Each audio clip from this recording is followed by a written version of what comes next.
اعوذ باللہ من الشیطان الرجیم بسم اللہ الرحمن الرحیم۔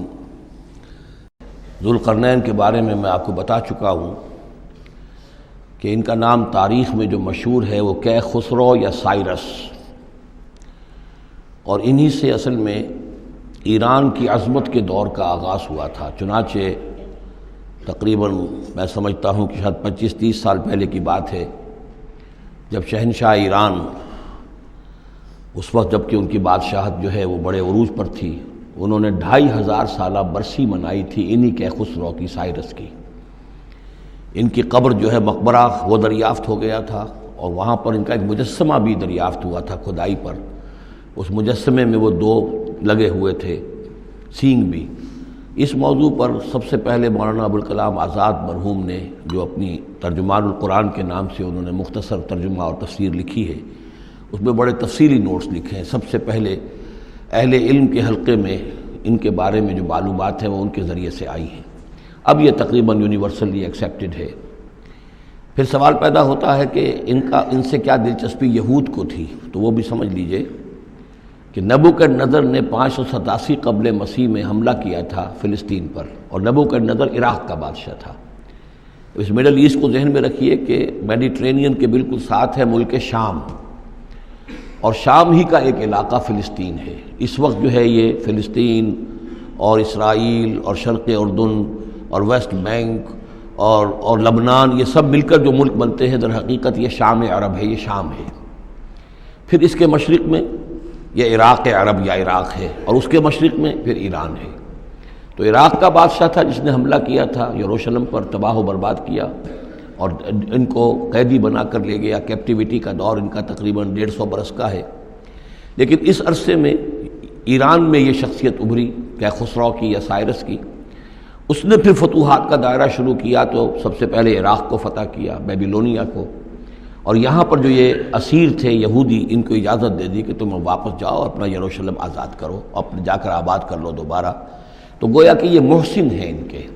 ذوالقرنین جو ہے ان کے محسن ہیں، جن کی وجہ سے کہ جن کے ذریعے سے اللہ تعالیٰ نے انہیں بیبیلونیا یعنی عراق کی کیپٹیوٹی، جو ان کی اسارت کا دور تھا، اس کو ختم کیا،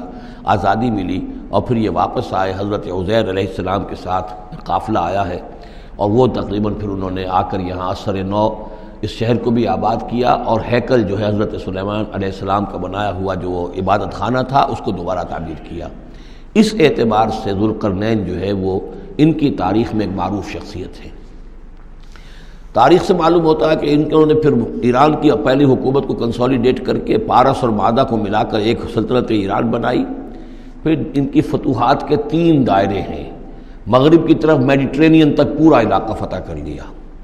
مشرق میں پھر یہ ہمارا جو مکران تک کا علاقہ ہے، یہ سارا کا سارا علاقہ ایران کے ساتھ ہی ملتا ہوا ہے، بلوچستان، مکران، یہ پورا علاقہ انہیں فتح کیا۔ ایک مہم ان کی شمال کی طرف گئی، بحیرہ کیسپین جو ہے، اور ادھر سے جو وہ بلیک سی ہے، بحیرہ اسود، ان دونوں کے درمیان جو پہاڑی سلسلے ہیں، یہ شمال کی طرف جو ہے تیسری مہم گئی۔ جیسے کہ حضرت عمر رضی اللہ تعالیٰ عنہ کے عہد میں بھی 3 لشکر نکلے تھے مسلمانوں کے جزیرہ نما عرب سے۔ ایک لشکر شام سے ہوتا ہوا پھر مصر کی طرف گیا ہے، ایک لشکر عراق سے ہوتا ہوا ایران کی طرف گیا ہے، اور ایک لشکر سیدھا شمال کی طرف گیا ہے، اور کوہ قاف تک جو ہے، جس کو کوکیشیا کہتے ہیں، وہاں تک کی فتوحات حاصل کی مسلمانوں نے۔ تو تقریباً یہی سمجھیے کہ ایک بلو پرنٹ تھا، جو کہ یعنی ہمارے اس دور خلافت راشدہ سے جو سمجھیے کہ لگ بھگ کوئی 2000 سال قبل جو ہے یہ واقعہ پیش آیا ہے، یا بلکہ اس سے کم، کوئی 1500 سال قبل یہ واقعہ پیش آیا ہے۔ اور یہ ذوالقرنین جو ہے یہ یہاں پر ایک بڑی عظیم سلطنت کے بانی بنے، لیکن نیک آدمی تھے۔ اور معلوم یہ ہوتا ہے کہ یہ اصل میں جو کہانیاں ہیں، یہ ان کے داستانیں ہیں کہ ان کو قتل کیا جانا تھا۔ یہ کہیں شہزادے تھے کسی چھوٹی سی مملکت کے، اور وہاں سے ان کو کسی نے بچایا کسی طریقے سے، اور پھر یہ صحرا میں رہے روپوش، اور وہاں کسی نبی کی تعلیم سے ان کو آشنائی ہوئی ہے۔ ہو سکتا ہے کوئی اسرائیلی نبی ہی کی تعلیم ہو، یہ بھی ہو سکتا ہے کہ زرتشت جو ہیں وہ بھی کوئی اللہ کے نبی ہوں اور ان کی تعلیم ان تک پہنچی ہو، لیکن خود ان کا کردار جو قرآن پیش کر رہا ہے وہ بہت ایک نیک، مومن، صالح، ایک بندہ مومن، اس کا کردار ہے۔ یہ کردار جو ہے کسی بھی درجے میں 1% بھی جو ہے وہ کسی اور دوسرے فاتح پر یا کسی اور حکمران کے اوپر جنہیں بھی ہم جانتے ہیں تاریخی اعتبار سے ان پر منطبق نہیں ہوتا، یہ انہی کی شخصیت ہے۔ وَيَسْأَلُونَكَ عَنِ ذِي الْقَرْنَيْنِ، اور اے نبی آپ سے پوچھ رہے ہیں ذوالقرنین کے بارے میں، قُلْ سَأَتْلُو عَلَيْكُم مِّنْهُ ذِكْرًا، ان سے کہیے میں عنقریب تمہیں اس کے بارے میں کچھ حالات بتاتا ہوں۔ اِنَّا مَكَّنَّا لَهُ فِي الْأَرْضِ،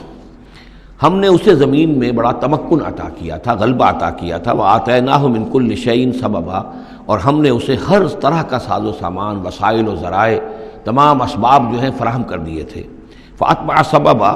تو انہوں نے پھر ایک مہم تیار کی، یعنی ایک فتوحات کا دائرہ مغرب کی طرف، حتیٰ اذا بلغ مغرب الشمس،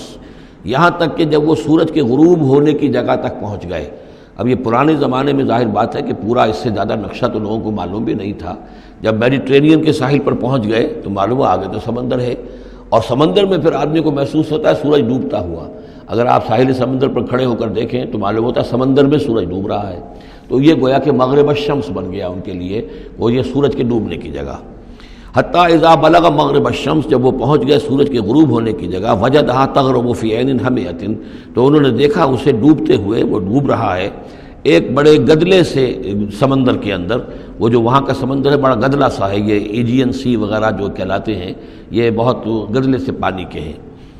ووجد عندہا قوما، اور وہاں انہوں نے ایک قوم کو پایا مراد یہ کہ اس قوم پر انہیں فتح ہوئی، جنگ ہوئی،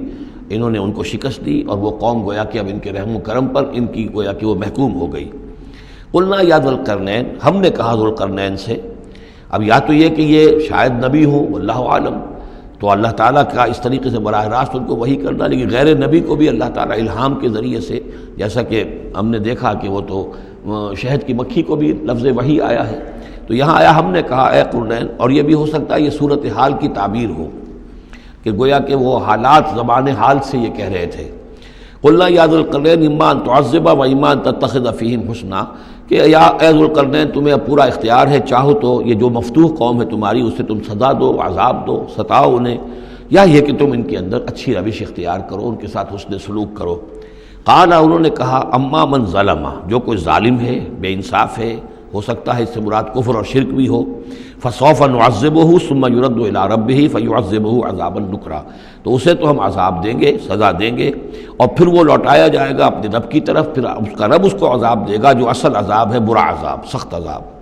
وَأَمَّا مَنْ آمَنَ وَعَمِلَ صَالِحًا، اور جو لوگ ایمان لائیں گے اور یقین کریں گے حقائق پر، اللہ کو مانیں گے، وَعَمِلَ صَالِحًا، اور نیک عمل کریں گے، فَلَهُ جَزَاءً الْحُسْنَى، تو اس کو ہم اچھا بدلہ بھی دیں گے، وَسَنَقُولُ لَهُ مِنْ أَمْرِنَا يُسْرًا، اور اس سے ہم اپنے معاملے میں بھی نرم بات کریں گے، یعنی یہ کہ ان سے ٹیکس اگر لینے ہیں تو نرمی کے ساتھ لیں گے، جو مفتوحہ ممالک کے ساتھ معاملہ ہوتا ہے تو ہم ان کے ساتھ نرمی کا سلوک کریں گے جو ایمان لے آئیں گے۔